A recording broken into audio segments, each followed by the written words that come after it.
ছিল এক ছোট্ট গ্রাম। সেই গ্রামে ছিল সবাই খুব পরিশ্রমী। সকালে উঠে মাঠে যেত, মাঠ থেকে এসে পরিবারকে সময় দিত। কি গো গিন্নি, রান্না হলো তোমার? না গো, আর একটু বাকি আছে, বসো, দিচ্ছি এখনই। কি যে বলো না গিন্নি, আমার তো দেরি হচ্ছে। ঠিক আছে, যাই তাহলে, এখন এসে খাবো এখনই। আসি গো গিন্নি।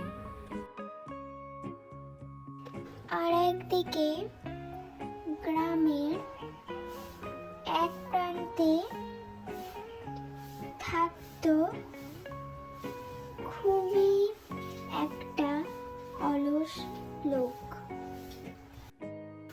তার নাম হলো গোপাল।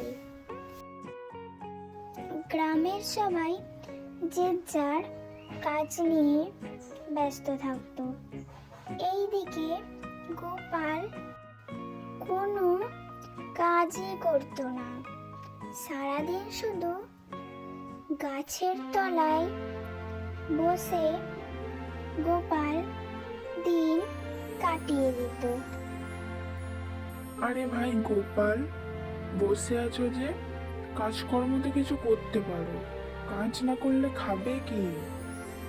গোপালকে কেউ কাজের কথা বললেই গোপাল বলতো, আরে কাল করব, আজ একটু বিশ্রাম নেই। কাজ করলে ঘাম ঝরবে। একদিন গোপাল রান্নাঘরে গিয়ে দেখে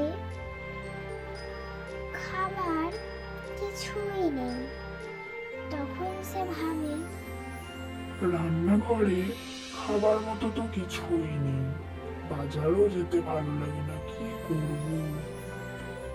গ্রামের জমিদারের ক্ষেতে কাজ হচ্ছিল।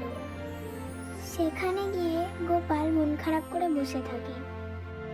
জমিদার এসে গোপালকে বলে, কি গোপাল, মন খারাপ করে বসে আছিস কেন? দেখুন না জমিদার মশাই, ঘরে খাবার কিছু নেই। জমিদার মশাই বলেন, তুই আমার ক্ষেতে কাজ কর, আমি তোর বাড়ি খাবার পৌঁছে দেবো। জমিদারের কথা শুনে গোপাল ভাবলো, এটা তো আমারই লাভ, একটু কাজ করলেই আমার বাড়িতে খাবার পৌঁছে দেবে। বাহ, ব্যাপারটা তো ভালোই।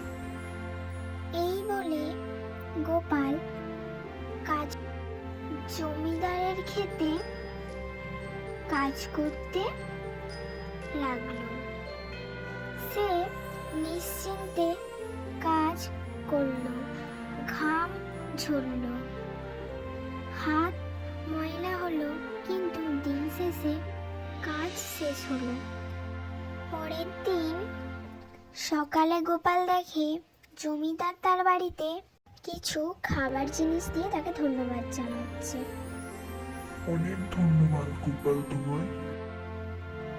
তারপর গোপাল ভাবে, আরে কাজ করলে এত আনন্দ পাওয়া যায়, আগে তো এই আনন্দ কোনোদিনও অনুভব করতে পারিনি। সত্যি কাজ করে অনেক আনন্দ পাওয়া যায়। সেই দিন থেকে গোপাল বদলে যেতে লাগলো। তারপর গোপাল সকাল হলেই সবার আগে মাঠে চলে যেত। এই দেখে গ্রামবাসী সবাই খুব খুশি হয়।